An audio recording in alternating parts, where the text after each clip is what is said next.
ఒక ఓటు కోసం, ఒక పదవి కోసం ఒక చిన్న అబద్ధం చెప్పండి అన్న అని చెప్పి బతిమాలలో కూడా ఒక చిన్న అబద్ధం కూడా చెప్పించలేము ఆయనతో. మన ప్రభుత్వంలో పూర్తిగా మద్యాన్ని నిషేధిస్తాం అని చెప్పి గట్టిగా కూడా చెప్తా ఉన్నాం. పెండింగ్ లో ఉన్న ప్రతి ప్రాజెక్టు కూడా పూర్తి చేస్తానని చెప్పి మీ అందరికీ కూడా హామీ ఇస్తామని చెప్తా ఉన్నా 25కి 25 ఎంపీ స్థానాలు మన దగ్గరే పెట్టుకుందాం.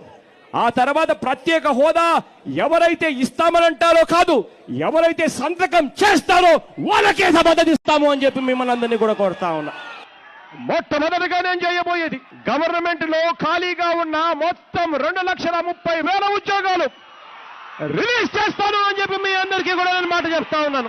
ప్రతి సంవత్సరం జనవరి 1వ తారీఖున ప్రభుత్వ ఉద్యోగాల భర్తీకి క్యాలెండర్ కూడా విడుదల చేస్తాను అని చెప్పి మీ అందరికీ కూడా హామీ ఇస్తా ఉన్నా. ఆ ప్రతి ఉద్యోగస్తుడికి నేను చెప్తా ఉన్నా, అధికారంలోకి వచ్చిన తర్వాత దేవుడు దయ వల్ల ఖచ్చితంగా సిపిఎస్ ను రద్దు చేస్తాం.